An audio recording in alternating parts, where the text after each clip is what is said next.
Wired Axcess. We'll do it live. Wired Access. Do it live. Wired Access. We'll do it live. Wired Axcess. Welcome to Wired Access Podcast. I'm your host, DJ K-Dub. Remember, if you like this episode or any other previous to this, make sure to hit that subscribe button right down below. It's simple, easy to share this information, as we are just always hoping to reach one parent, one athlete with every episode. Maybe there's something about our athlete that you will find that will either make you understand the process a little better, maybe understand that you're not the only one in that drought or in that situation. As we try to get a little more depth of an athlete, today we are welcoming the one, the only, the Houston Astros outfielder, Jake Meyers, who is also a Westside High School alumni from the Warriors, a University of Nebraska Cornhusker. Welcome to the show. And to his left, we're bringing back our guy, Mr. Brian Southworth, who shows up from the Wired Training Center. Welcome, fellas. Welcome to the show, man. Mr. World Champion. You get to live a dream that people always wish they could live, but they don't understand the process to get to that. They don't understand the stuff that you miss out on. The someone's trying to schedule you for something, and it's not like you get to get up and do whatever you want to do. You have things that you got to do. Let's go ahead and start back from the baseball diamond. When do you even remember picking up the glove, and what was your first thought back when you were real young? What's that first memory you have? First off, thanks for having me here. I appreciate it. My first memory was in T-ball. Really early. I don't remember what age, but I don't know if I fully remember it happening, but my dad told me that the first thing that I ever did was run to third base. Yeah. And my dad played professional baseball, and so they kind of looked around. The parents, the coaches knew that he had played baseball before, and I ran straight to third base, and they're kind of like, "Did you not tell him that you're supposed to run to first?" You know, that type of. And so it was kind of funny on my dad, but that's a funny story. But no, that's a good start though, because everybody just expects, your parents have done something great. You have to do it, or you should know to the T. You run to third base. It's the best memory because you're like, I failed and I got right back up. Exactly. What other sports do you remember playing as you were growing up that maybe you might have liked more if you didn't grow into baseball as much as you did? Yeah, I loved soccer growing up. I played a lot of soccer, played basketball as well.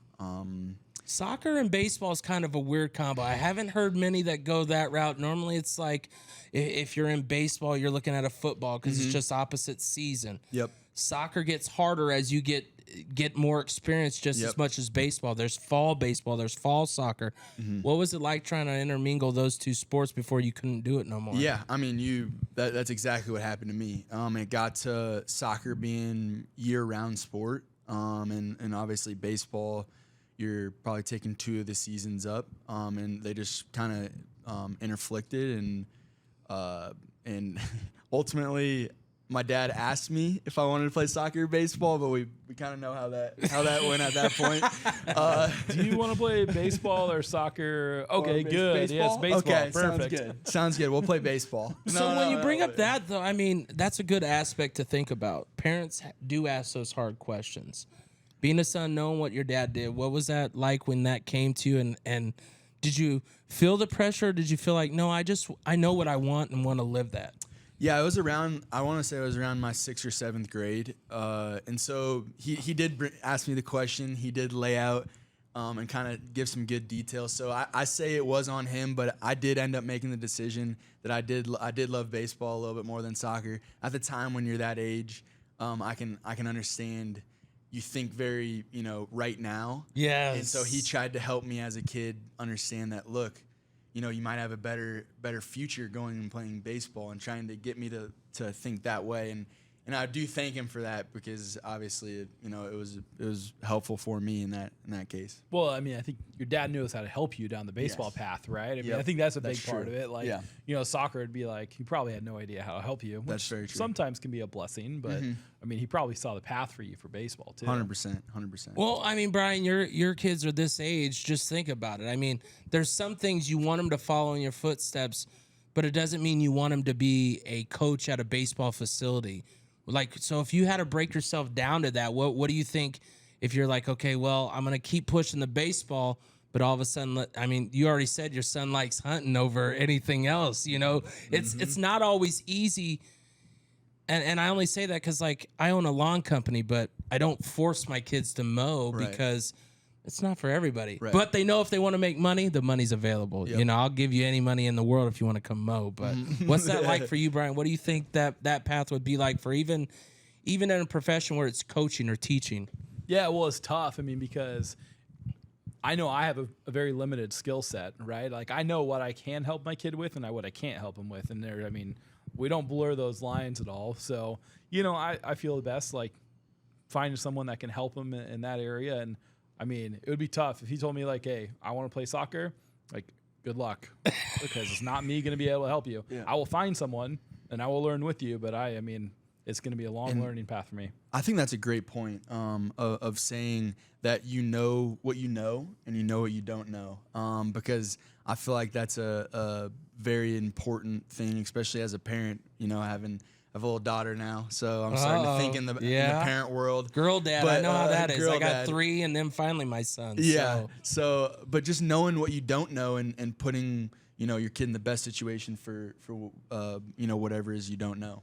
Like and when it comes to your soccer, how did soccer help baseball for you?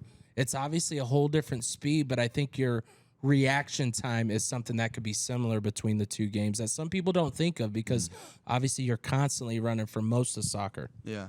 I just think it really helped me with like sprinting in the outfield, running. It's a lot more running than in baseball, obviously. I didn't love that. But I mean, I think the competitiveness and being like the motor control with your lower half, like with your feet and you don't get that in baseball. Everything's, you know, swinging, throwing with your arms. Now, granted, you need your base for that, but I just think that soccer really helped the lower half in general. I think soccer's probably one of the best crossover sports for baseball.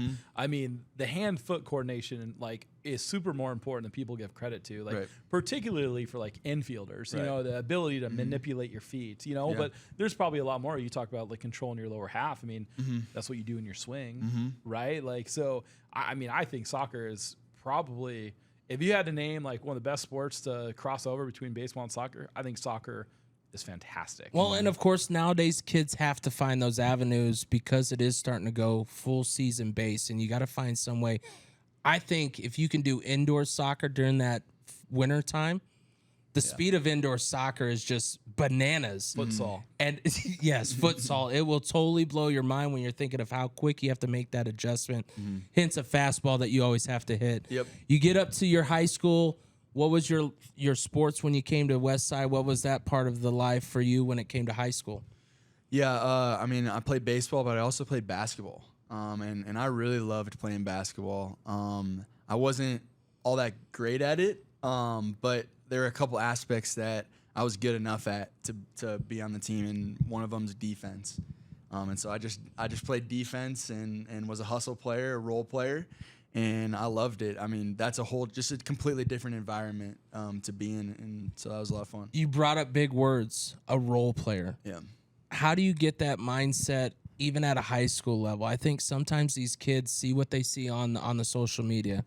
They feel like if I don't get to be the top scorer, no one's going to draft me. No one's going to pick me up for a college scholarship. How do you get to that mindset to where every team needs that role player and these kids can understand?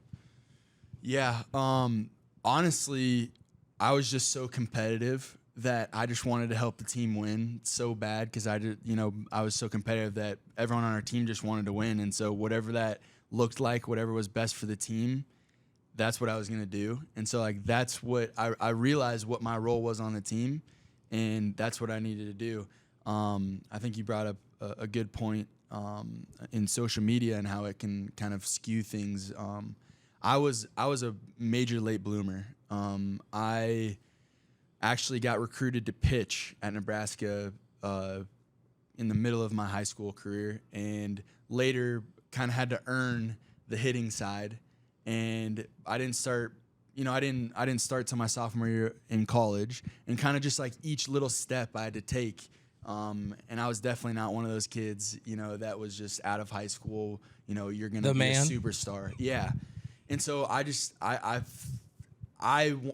personally, and I wouldn't want to change it. That's because it's that growth at each stage of the things that it's taught me, has really helped me even now, like go through some of the stuff I'm going through now. Well, I think you bring up a good point because it's those things that are the battles that could easily turn it the other way. You could easily stopped at high school. You could easily stopped at pitching. You could have easily stopped and said, okay, I'm going to stop right here. Westside is obviously a school that is bringing a lot in the athletics. What do you feel you guys left when you guys were there in high school that you see now rolling into what they're doing, not just in baseball, but football, wrestling, basketball? Just seems like the atmosphere is different. I know you were there pre-COVID. What did you feel that you guys were able to start back then? Yeah, I mean, that's a great question. I still say to this day that Westside team that I got to play with my junior and senior year, that's about as much fun playing baseball with a team that I've ever had. Again, they were a bunch of my really good buddies, but on top of that, we just had a great culture in terms of everyone wanted to get better, regardless if they were going to go play at the next level or not. They were competitive, and they wanted to do the best they could to help the team win. It was all about winning, and and what you could do for the team to help them win, and that was across the board.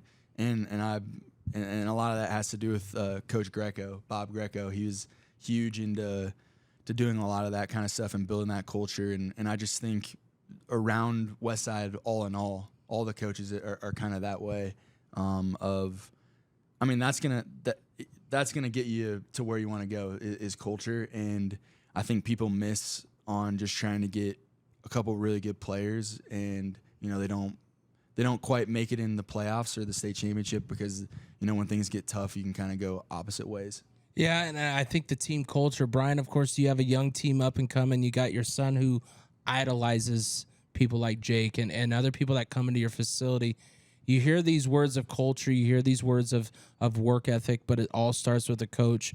How important is it to find that high school? I mean, that's coming up for you quicker than you think. You want to think that it's like 4 years? Junior's done with high school. His last football was just done. Like, it's so fast. Sometimes you don't have the time to realize it until it's done. Yeah, I mean, gosh, you can only dream of like your kid going into an environment like that where, they want to show up, they want to contribute to the greater good of something, and I mean, that's so big. And like you said, like, we're getting in a totally different time where it's all about recruiting now. Yeah. I mean, we're choosing like high schools and all this, like, but, I mean, where do you live? I know of parents when Elkhorn North opened up and they lived on the line, they moved one block over to be Elkhorn South. That's how real it is, what we're talking about of what school, what coaches, what culture, what environment. And I mean, your judgment is continuously growing as you're going to have 3 through. You're going to have a daughter coming up. Yep. So kind of to your point, you have a great point. What I'm talking about with culture and being a part of a team, that's tough stuff. I mean, that's not everywhere. I know it's been tossed around, and we all know that that's kind of like something that people want. Huge. Yeah, people want that at the high school. Especially at the high school level. That's everyone where strives for. Yes, it, right? exactly. Like few have it. And the problem is the truth is, it is about it is your career. And I didn't learn this until pro ball. It is your career. You do need to have that focus on where you want to go. But right in front of you, the team that you're on, you have to be selfless.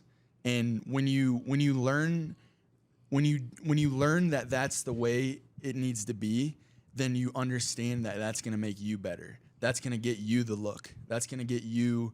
But you're not doing it for you. You're doing it for the team. That's one thing that I thought was really interesting, at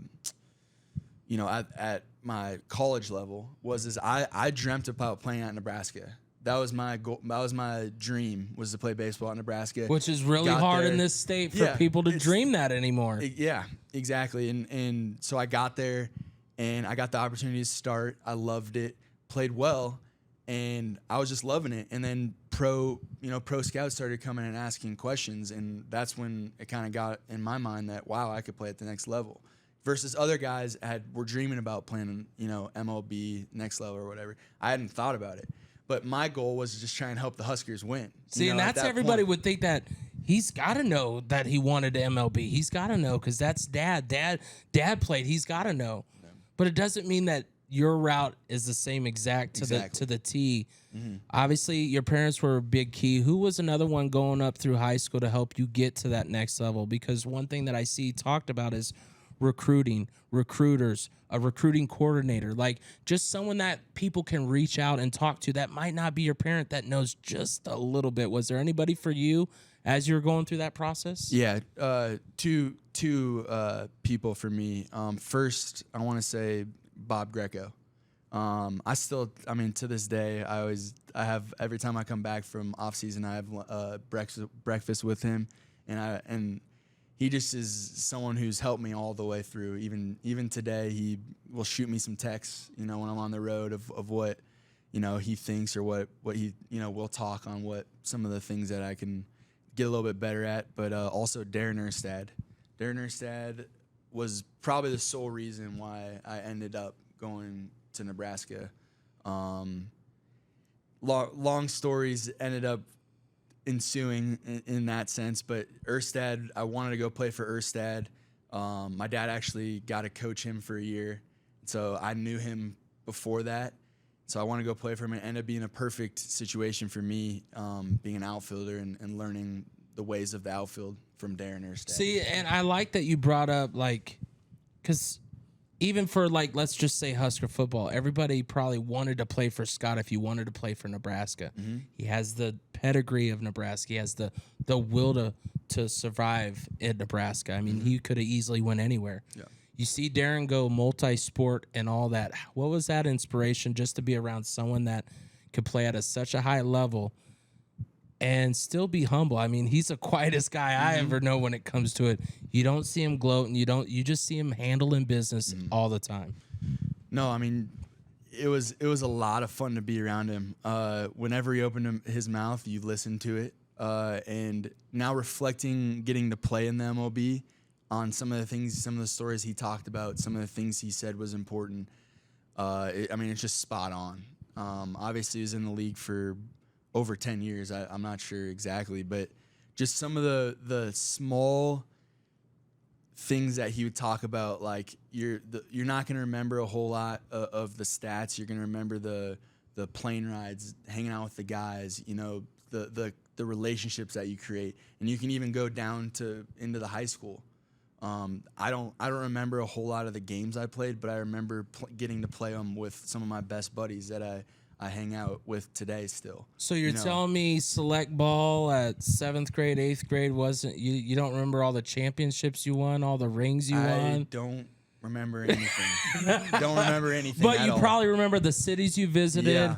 Had fun. The hotel time with the boys, even with the parents, just the traveling and being amongst that crowd. Yep. You talk about those experiences. What was your favorite city growing up that you got to go visit with a team and got to just have fun, not only at the ball fields, but also in the environment?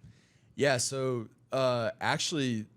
so my dad was my coach in select ball. I played for the Kingswood Cougars back in the day. Oh, I think they're Kingswood isn't. They conjoined with somebody. Yeah, they merged Millard. Yeah. But we actually, the reason why he kind of did that was they were playing like 160 games, like an MLB season.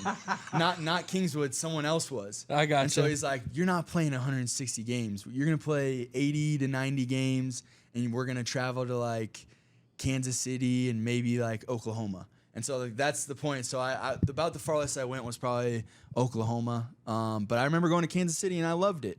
I didn't know any different, when I was 9. The hotel pool is the same in Kansas City or Oklahoma, right? So it doesn't matter if you go to Florida, California. But the butt whooping at Kansas City is different than up here because it's not the same. That's a fact. That's true. That is true. The competition was better. That's without a doubt. The competition was better, and it was fun to see at that age.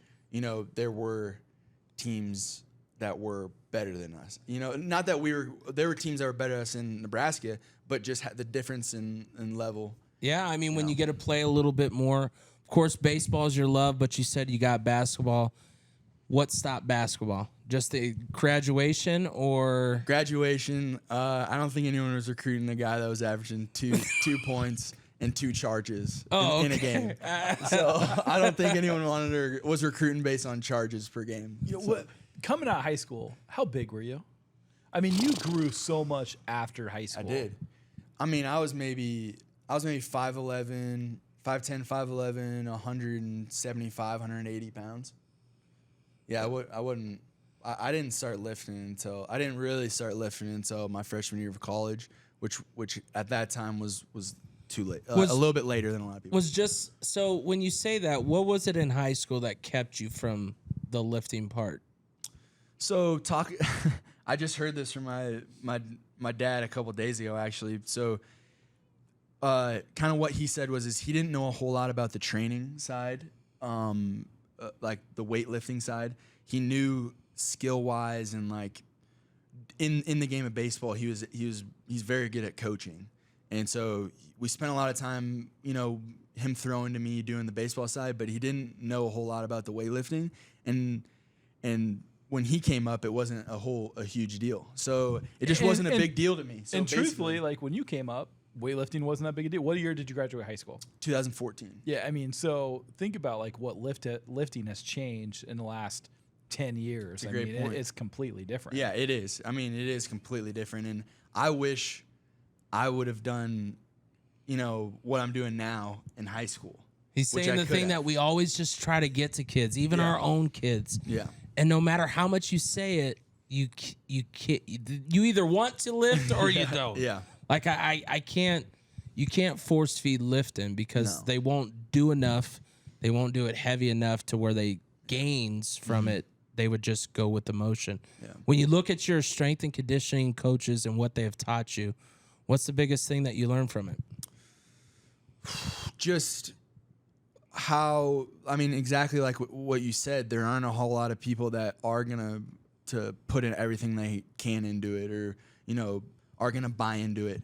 And so I think that is a great area to separate yourself from other people. At least, we're talking about you don't want to look back and say you wish you would have done this or you wish you would have done that. I understood. That was always told me. And why not in the weight room get as much as you can out of yourself so that you can be the best player or whatever you want to, player, whatever in whatever sport you want to do, because that's the way to do it. That's the way it's proven. The way to do it, get the most out of yourself, be the most athletic, is to be in the weight room. So Brian, of course, you're dealing with more of the newer version. You're dealing with different people that can help in that area. What is some of the things that you hear age wise? People always wonder, when do you even start even just a little weights? When do you start? Is there anything that anybody's passed along with your son coming up? Well, I got a great strength trainer facility, and there's a ton of great people in Omaha, like some really good strength trainers. But I mean, I don't think there's any age that like you can't do some type of strength and conditioning, even if it's body weight. Yeah, even if it's body weight. I mean, they're like little kids, right? I mean, you get kids that are like 12 and under, like, dude, get them sprinting, get them jumping. I mean, we used to do this as kids, like, because we actually went to like the park, right? So like a lot of the stuff like we got from just riding our bike, right? But like these kids nowadays, they're missing a lot of that stuff. They don't go to the park. They don't go pick up basketball or anything. So pick up tackle football near the street. That was my favorite. That was my favorite. Introducing these skills to these kids. I mean, I don't think you can start young enough. There's some great people in town that do a great job, and the earlier you can start and build a love for it, like he said, like. I mean, that's the biggest thing. Find someone that's going to teach you to love it because it's so important. Like, introduce some concepts, learn to love it, and just keep building over time. But I don't think there's an age. Yeah, because I think until you find out your workout plan, you just take a paper and you see the workouts. That's not going to encourage you. That's not going to turn it up and make the. And that's what they do, right? I mean, these high school kids will go look at like, hey, I'm going to find like a 6-pack ab program on the internet and I'm going to rock this out, Or I know like a lot of people like, oh, I'm going to do the rocks lifting program. I was like, That might help a little bit, but that's not what's going to I'm turn going into to a go great just baseball lift player, tires and right? roll tires. Exactly. Of course. Exactly. Go ahead. Sorry, I was gonna say No. that was a great point. Because if you can get in there and get comfortable and enjoy what you're doing early on, like what you're talking about, I mean, you're set up to, you're just, that's the first thing is get in the door. Get in the door and get comfortable in there, and that's gonna set you up as you start to get older and start to get into the weights. In terms of when to start, I thought that was also a great point of whenever early is better. No one really knows when to start, and that's the tough part because I didn't know. I think the hardest thing, though, is also finding the time. I've been seeing some of Wired training some of their athletes. Grant Gilbert, that dude is starting to lift out the roof, and it's just Best athlete we've ever had in the facility. I looked at some of the numbers because He's like over a 40-inch vertical. He's running like a 1.61. I was looking at some of the numbers. I'm like, are these high school kids? Yeah. It's incredible. Wow. yeah. All right. Recruiting. What's some things that you like to share about recruiting that people could understand, and what do you think some things about recruiting you wish you would have known? Because of course it's not the same when Dad was coming up. Yeah. It's not the same when me and Brian were coming up. Every 5 years, it feels like that process has changed. Yeah, I feel like it's already different than when I was there, and I guess I can say I'm old now, but I don't know. Because I feel you're like almost 10 years out of college. That's what I'm saying. It's wild. Okay, but I wasn't. So I played Legion ball. I wasn't a travel ball guy in high school. I committed to Nebraska when I was a sophomore. That was my only offer. So I didn't do a whole lot / do a great job of doing the whole recruiting process. I do understand now that we have like the perfect games and travel ball and whatnot. I do understand trying to get your name out there and get seen, but I am very much on the side of you need to have fun in high school and you need to compete with your high school team. And if you do that and you do that well, you will get noticed, especially in today's game, I believe. Now, I'm not saying don't go do the perfect games and the tryouts. That's great. I understand the concept of it, and I think that's a good idea to show that you're an athlete and you can take good BP or whatever. That's not that important, but you can hit the ball hard or you can whatever it is, like showing that your progress, that you're in a good spot. But at the end of the day, there are things within the game of baseball that stuff doesn't really matter. If you can get it done, you can get it done. And if we had all this when you were a player, right? Because you were like undersized, late bloomer. Do you think you would have had the same opportunities that you would have had if they measured a lot of that stuff when you played? It's a great question. I don't think I would have measured up as well as some of the guys that were bigger and fully filled out. I mean, my roommate in college was fully developed coming into college. Yeah. And he was an outfielder and I was lifting with him, trying to play catch up. And it was just interesting to see though that like I had learned the game of baseball and I had to learn the game of baseball because that was the way I was on the field. Mm-hmm. I had to learn the little baseball IQ stuff, lay down drag bunts once a game. I was the grimy player. I maybe try and shoot a gap for a double. But I had to learn that, and as my strength and other things came later on in my career, that's when I learned to fully complete, myself as a player of being able to use power and stuff like that. Do you feel, Brian, nowadays it's easier for players to work on the adjustment of their bat to get what they want out of it? Or do you think that has changed with the technology? You mean like he said, he had to learn how to hit in the gap. Yeah. Learn. But those are things, obviously, in programs, you're slowly that's developing that wasn't back in 2014. Yeah, I think there's a lot more information out there, so it's a lot easier to identify, like, hey, here's the areas that I need to work on, and there's a path to improve on those things. We've we've got so much smarter in the last decade. So it's definitely easier to do it. But, there's a lot of players that just go undervalued because they're going to look at people, what they think they can be in 4 years. Like, right. Like this kid, like, once he gets stronger, he's going to be, and they get 95-mile-per-hour arm. Or they look at these big physical kids, like he's already throwing 92. And that kid, like, will project higher, even though he doesn't throw strikes. Right. He'll project higher than a lot of these kids that just find a way to get outs. They do compete. So it's just a tough world we're living in because it all matters now. Yeah. It all matters. Well, and I like that you said a good point there was the route. When you think of the route for you to get where you are today, was there any guidance on that part of, okay, you're going to really have to develop your game in this aspect if you really think you're going to take it to the next level? So my dad, all the way up, like even through college, he was big on letting me know that I was I was a year, because I'm also young for my grade as well. So he would continually remind me that you're a year behind some of these guys. You have to be patient. Yeah, he kept telling me you have to be patient, and I didn't understand that until high school when I finally started to grow and get a little bit bigger. I was like, okay, now I'm in a similar ball field as some of these guys. But then pro ball is really when, because I only hit I think I had 2 homers and an inside the Parker in college. So I only hit 3 homers in college. and so I got to pro ball my first year, I ended up hitting 9. And that was kind of when the Astros, just in general, like their development team, which is great, their minor league developing is incredible. That's when they kind of came to me and was like, look, you have more power.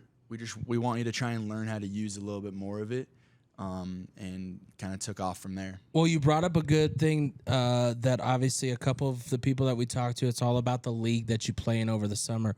What do you got about your league? What was some of the things that you remember as far as your summer league? Where did you play?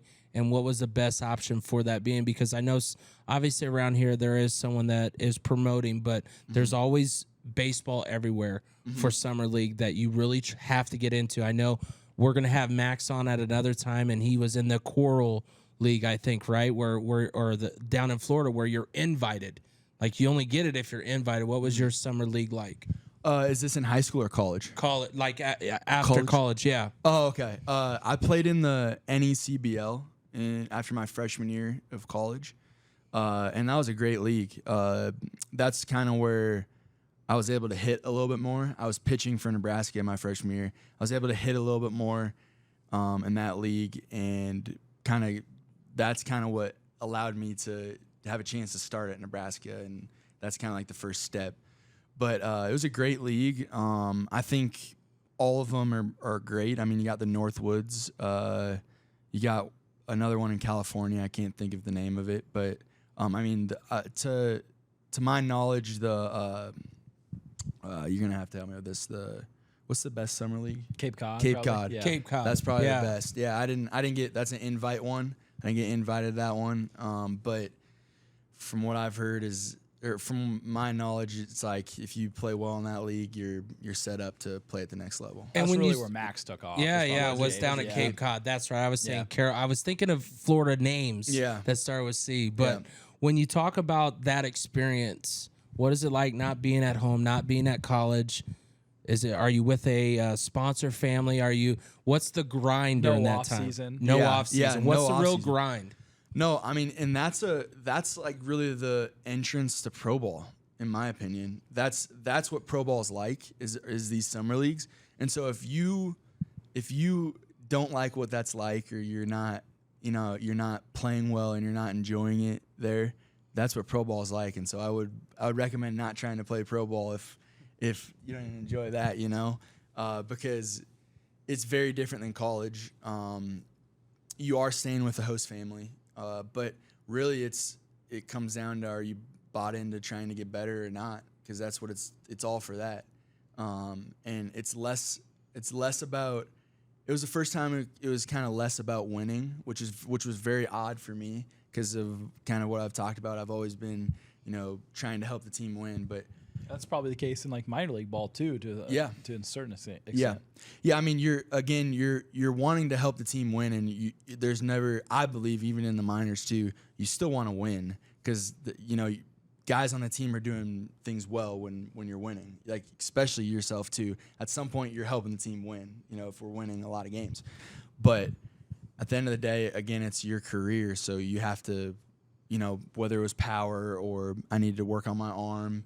That you're getting games to do these reps and you're go 100% in the game working on some of these things. And when you're talking about working on these things, who's your number one impact during that time away from home?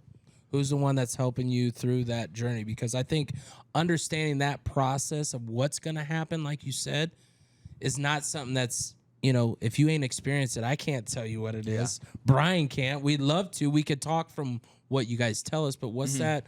Who's the one that's kind of guiding you to keep you on that path to go, okay, if you really want to make it, this is a grind. I think it even gets bigger than that too, because essentially the Astros wanted to recreate the type of player you are. Yeah. So, it even goes down to like, I was successful. This is what got me drafted, but now I got to be a different player. Yep. Like, who led you down that path? Okay. So, to start, my dad was a massive influence on helping me like be ready for the minor leagues and what that lifestyle was like, because I saw a lot of guys that were good baseball players that just couldn't handle the lifestyle and kind of gave up, or not necessarily gave up, but like they're like, this isn't for me. This I can't do this for 4 more years trying to wait for a chance to play in the MLB. There's a big part of that, money. Yeah. That too. Not everybody can afford that part, and that's where that big decision where if your parents don't, whether they're helping or whether they're just talking you through the understanding of the money, is where you kind of probably lose most of your fellow teammates at that time. Yeah, because the mindset, like what you're talking, the mindset there is that you're using these 4 or 5 years to become the best you possibly can be for your chance to play in the MLB. And so you have to think about it that way, that you're sacrificing this time essentially, and you're putting everything you can into it for this one chance. Like you're either all in or you're all out. And I saw guys that were half in, half out, and it didn't work out well for them. So I try to tell people you're all in or you're all out, and that's really more of like a mental, like, and you know yourself when that's the case. But I think your question had more to do within the Astros organization, and I mean there were a couple hitting coaches, a couple player development coaches that were huge in helping me change my mindset and becoming, like kind of seeing the vision that they see of, okay, I can do what I've done, but I also can grow and add some more, things to my game to help me become a better player. And I just think that was huge, because you can always get better in a bunch of different ways. And I don't think you should ever look at yourself one-dimensionally. When you're talking about a big league that you're obviously involved in, trust factor. What was your best and easiest trust factor, and what's one where you kind of had to really dig deep to find out if this was the best interest for me or best interest for them? And it could be at any level. It doesn't have to be just at the Astros, because no matter what level you're playing at, you're dealing with so many different styles and so many run-alongs. I mean, right out of pro ball, or right out of college into pro ball, that first year, the first couple months, I think I came back and talked to Brian about it, but we got there, and the coaches there were literally told us, forget everything you know about hitting. We're going to completely change you.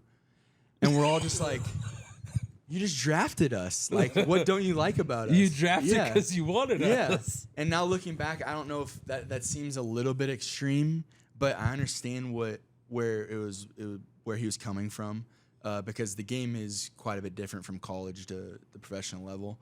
And especially like minor leagues versus college, what you're focusing on and what on a daily basis, your daily routine is way different. And that's kind of how you get a lot better is focusing on the right stuff through minor league. That was one of the most fun off seasons to watch you hit, because I think there was one goal, and it was to hit it over the left field fence every single time. Yes, it was. That was it. That's what they told you to do the entire I wouldn't off recommend season. that. I wouldn't recommend that at all. That was very, very much my journey, because I would just hit ground balls to the second baseman. So they wanted me to work on that. That was unbelievable. That was crazy. When you think of this journey that you've been on so far, what's been your first starstruck moment where you had a realization that this person next to me may be the guy that I look up to, but he's also the guy that's my teammate? Yeah, or someone I got to go up against. Yeah, it was Jose Altuve. I think my first spring training, they let the minor league guys come over and play in the big league games, and Jose Altuve was sitting next to me, and I loved everything about Jose Altuve. I mean, he's a great player, great story too, great human as well. But he was just sitting on the bench, and he was dangling his feet because he couldn't reach the floor.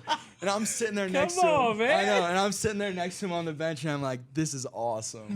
Like this dude plays the game like he's 9 years old. You know, like he never lost that. He never lost that. That takes and the he cake. still does to this day. And so like it's just so cool. He loves playing baseball, and I just urge. That's why I'm a huge believer in like love playing the game. Like yes, it can turn into a little bit of work later on if you earn that, you know, in minor leagues and pro ball. But you still gotta love playing, and he's a great player to watch. So, of course, everybody always talks about Astros and the things that went wrong. How do you battle that stuff, and how do you keep your mind on knowing what your guys' goals are no matter what the social media is? Yeah, I mean, it's just noise. Especially now. Now you kind of get used to a lot of the booing and whatnot, and I obviously don't get the brunt of it. I wasn't a part of the team. I was in high A at the time, but just it's just noise, and you just kind of you just focus on your day-to-day stuff and focus on trying to win ball games. And I think that the Astros in general, everyone in the organization and on the team is great at kind of blocking out that noise. You just got to remember, they don't build statues of critics. That's true. That's true. There's no statues of critics. That's true.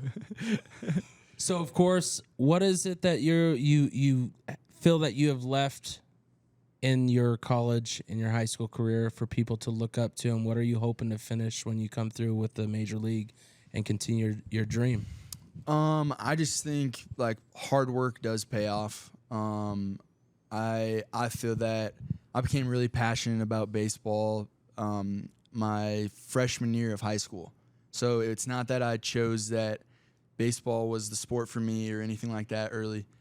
Freshman year, I remember I was on JV, and I just remember having a little bit of success and understanding, you know, maybe I do want to put a little bit more work into this, or put work into it and work hard, and we'll see where it takes me. And I think each step that, like, having these moments of, all right, I just need to work hard and get a little bit better at whatever this is. You know, whatever I need to, this is where I'm at now, but I just need to work harder, a little bit harder, and get better at whatever this is. And you kind of look up, and you're at a place where you never thought you'd be, and then you kind of just do it again. So it's just the process of just kind of keep growing forward. Now, of course, at the MLB, you're seeing people come, people go. How's that part impacted you to understand that you are an individual, you are a team, and people are going to have their own separations that you can't control or can't even deal with? Yeah. You definitely have to understand that it is your career. Kind of like talking that's the difference in the MLB, is that there's a business aspect to it. And you kind of have to keep that in mind. But me personally, I try to keep the mindset of kind of like I had in high school, because it's more fun for me. And so I try to keep the mindset of I'm doing whatever I can to help the team win, and enjoy showing up to the yard every day and having fun with my teammates, and keep getting better with them and learning from them in any way I can. But that's my mindset. Other guys have different mindsets in the MLB. Some guys, you know, they could care less about some of the other guys on the team, and it's all about their career and stuff like that. And that's how they think about it. But I like to think about it that way. It's more fun for me, and I personally think that helps you be better and help the team win.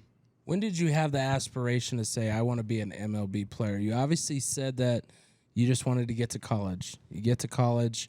When did that want to, or what was the job prior as well that you were looking, when I get older, I could be a cop, or what was that look when you were going through high school? Any job particular or just playing the sports? So I got to college. I was studying a general business degree. Didn't really know what I wanted to do with that. Sports player, Yeah, but go ahead. I had no clue where I want to go with that. And like I said, after my sophomore year, that's when I really understood that I could play at the next level. And so I was like, you know what? I really love playing baseball. I get a chance to play at the next level. I would love to put everything I have into this, and kind of grew from there. I got drafted, got the opportunity, and that's when it kind of took off of, all right, we're going to try and do this thing. I'm pretty sure Dad has said it more than once. Baseball stops tomorrow. What's the next step? That's tough. I honestly, the way my mind works, I have to address it if it were to happen. I gotcha. They don't say put all your eggs in one basket, but I'm kind of that way, the way I'm wired. So it was kind of like, I'm going to do everything I possibly can until I get a door shut in my face. And then we're going to have to pick ourselves up and figure out whatever else is. So that's kind of how I'm worried. Yeah, that's the other. Yeah, I just never really talked about it. I never really talked about it and didn't really think about it. And that's okay, because the best part is you've learned enough through your time to where if you wanted to get involved some way in baseball, if you wanted to get involved back at high school, I actually know a couple of your guys' assistant coaches are my old football players, the Mulligans. Oh, okay. That are down there. They used to be my football players when I coached at Omaha South. So it's just cool to see the cycle where no matter what happens, whether it's the door that you want to open or close, there's always going to be something if you've placed the right gyms in the right place throughout the time. Yep. Coaching, has that ever been a thought of your mind? I'm sure I'll coach at some point. I'm going to start out with softball though, right? With your daughter? Yeah, probably. probably. Dude, that's the best. Yeah, That's the best. probably. I love coaching my kids. That's awesome. Yeah, See, I just had only because I had 3 girls and then a son. My eyes were always just different because I wanted to see how they could react to other people molding a different part of them, because it's hard as a dad. And Brian knows, because he tries to, if he has something for his son, he's like, okay, I need you to, he tells one of his assistants to say it sometime, because, or he'll even tell you if you're at the training center, hey, could you help him with this? And it's just weird because they don't want to listen to us. So just know that whatever you do with it, grow with it. And it's awesome that we get to share your story, and hopefully it just inspires one of these local high school. There's a lot going on. We interviewed Connor Capisci, and what I loved about your story is it kind of mixed into his on the fact of those camps are nice. He told us how he went to a camp. Everybody's getting talked to at these camps.